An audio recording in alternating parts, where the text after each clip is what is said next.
Hello friends, इस video में हम लोग डिस्कस करेंगे सॉइल कंपोनेंट के बारे में, अर्थात सॉइल किस किस चीज़ों से मिलकर के बना होता है और उसका रोल क्या क्या होता है सॉइल के कंपोजिशन में। तो सबसे पहले हम देखते हैं कि सॉइल के अंदर कितनी फेजेस पाई जाती है। नॉर्मली हम लोग देखते हैं कि हमारे अर्थ में मेजर 3 फॉर्म पाए जाते हैं, सॉलिड, लिक्विड और गैस। तो सॉइल के अंदर भी तीनों फेजेस उपलब्ध रहती है, अर्थात सॉइल एक कॉम्प्लेक्स या 3 फेजिक या पॉलीफेजिक सिस्टम है। तो याद रखना, सॉइल के अंदर कितने फेज उपस्थित होते हैं, तो 3 फेजेस उपस्थित होते हैं। कैसे कैसे होते हैं वो आगे हम लोग डिस्कस करेंगे। और ये जितने भी अलग अलग फेजेस हैं, अर्थात सॉलिड, लिक्विड और गैसेस, तो ये इस रेशियो में उपलब्ध रहते हैं। अगर सॉलिड कितना होता है 50%, लिक्विड कितना होता है 25% और गैसेस कितना होता है 25%। तो इस प्रकार से इसका रेशियो होता है। इन सम केसेस ये जो सॉलिड, लिक्विड और गैसेस का जो प्रोपोर्शन है वो कुछ कुछ जगह चेंजेस होता है। जैसे एक एग्जांपल अगर हम देखते हैं कि अगर वाटर लॉक्ड सॉइल की अगर हम बात करेंगे तो वहाँ पर एयर लगभग प्रेजेंट नहीं होता है। वहीं अगर हम लोग डेजर्ट सॉइल की बात करेंगे तो वहाँ पर ये गैसेस स्टेट वो बहुत अधिक मात्रा में होगा, लेकिन लिक्विड स्टेट लगभग नहीं के बराबर होगा। तो डिपेंड करता है सिचुएशन की कहाँ पर ये चेंजेस होगा, ठीक है। लेकिन सॉइल के अंदर ये तीनों फेजेस उपस्थित होती हैं। आगे देखते हैं सॉइल के कंपोनेंट के बारे में। सॉइल के अंदर मेजर 4 कंपोनेंट प्रेजेंट होते हैं। जैसे सबसे पहला कंपोनेंट है इसका मिनरल मैटर, दूसरा ऑर्गेनिक मैटर, तीसरा वाटर और चौथा एयर। सॉइल के अंदर कुल 50% सॉलिड पाया जाता है और 50% स्पेस कौन करता है, पोर। तो सॉइल के अंदर 50% क्या होता है सॉलिड और 50% क्या होता है पोर होता है, इसको याद रखना। और सॉइल के अंदर इस सॉलिड पोर्शन और पोर पोर्शन के जो अरेंजमेंट होता है उसी को हम क्या बोलते हैं, सॉइल मैट्रिक्स कहते हैं, इसको भी याद रखना।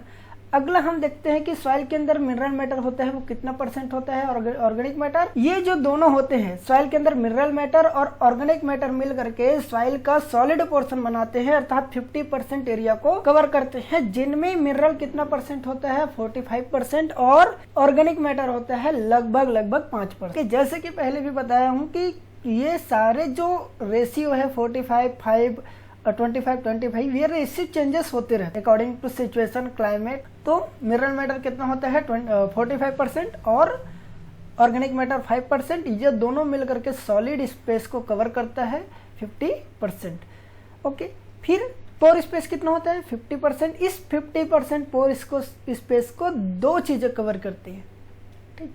एक एयर कवर करता है और दूसरा वाटर। एयर होता है 25% और वाटर होता है 25%। तो इस प्रकार सॉइल के अंदर मेजर 4 कंपोनेंट होते हैं जो इस प्रकार हैं। सबसे पहला है 45% क्या होता है आपका mineral matter, 5% organic matter, 25% water और 25% एयर।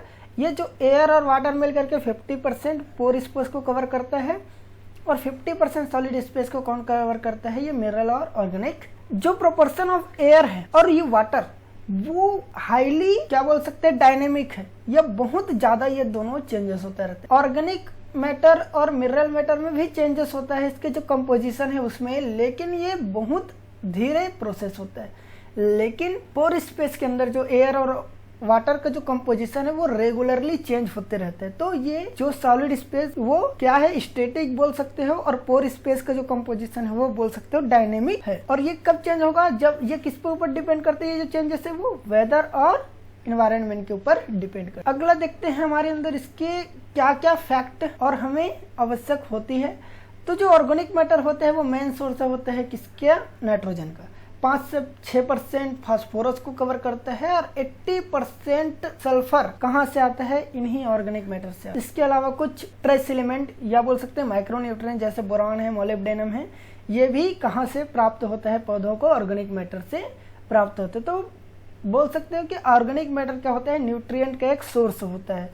दूसरा कि सॉइल के अंदर कितना एयर होगा वो किसके द्वारा निर्धारित किया जाता है, सॉइल के अंदर कितना वाटर है, न कि एयर वाटर के कंटेंट को डिसाइड नहीं करेगा। क्यों, क्योंकि वाटर जैसे ही मिट्टी के अंदर प्रवेश करेगा उस मिट्टी का एयर बाहर निकल जाता है। इसीलिए हम ये कहते हैं कि एयर के कंटेंट को या एयर कितना परसेंट होगा उसको कौन डिफाइन करेगा? वाटर कंटेंट, न कि वाटर के कंटेंट को कौन डिसाइड करेगा? एयर। सॉइल एयर के अंदर कार्बन डाइऑक्साइड की मात्रा अधिक होती है और ऑक्सीजन की मात्रा कम होती है। किसके तुलना में? एटमॉस्फेयर के तुलना में। ऐसा क्यों? क्योंकि सॉइल के अंदर क्या होते हैं? माइक्रो ऑर्गेनिज्म, और ये जो माइक्रो ऑर्गेनिज्म है वो भी क्या करते हैं? श्वसन करते हैं, और श्वसन के दौरान वो भी क्या लेते हैं? ऑक्सीजन लेते हैं। अब जब वो लोग ऑक्सीजन लेंगे तो ऑक्सीजन की मात्रा क्या हो जाती है? एटमॉस्फेयर के तुलना में सॉइल के अंदर कम हो जाती है, और कार्बन डाइऑक्साइड जब ये ऑर्गेनिज्म छोड़ते हैं तो ये कार्बन डाइऑक्साइड की मात्रा बढ़ जाती है। अब हम देखते हैं कि सॉइल के अंदर कितना परसेंट जो ये गैसेस होती है वो होते हैं।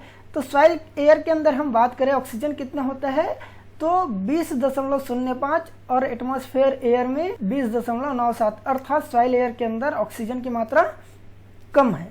और यहाँ अगर हम देखते हैं कि सॉइल एयर के अंदर कार्बन डाइऑक्साइड है वो 0.25% है और एटमॉस्फेयर के अंदर 0.03%, अर्थात यहाँ पर जो सॉइल एयर के अंदर कार्बन डाइऑक्साइड है वो एटमॉस्फेयर की तुलना में डायरेक्ट 10 गुना अधिक है। तीसरा है नाइट्रोजन की मात्रा सॉइल के अंदर अधिक मात्रा में होती है और एयर में कम होता है। ऐसा क्यों? क्योंकि सूक्ष्मजीव होते हैं वो कुछ मात्रा में नाइट्रोजन का फिक्सेशन करते हैं, तो वो नाइट्रोजन भी सॉइल के अंदर उपस्थित होता है, इसलिए हम बोल सकते हैं। और अलग अलग डिकम्पोजिशन होता है उसके द्वारा भी नाइट्रोजन रिलीज होता है, तो इस तरह से हम बोल सकते हैं कि नाइट्रोजन की मात्रा सॉइल के अंदर अधिक होता है और ऑक्सीजन की मात्रा कम हो। मिलते हैं नेक्स्ट वीडियो।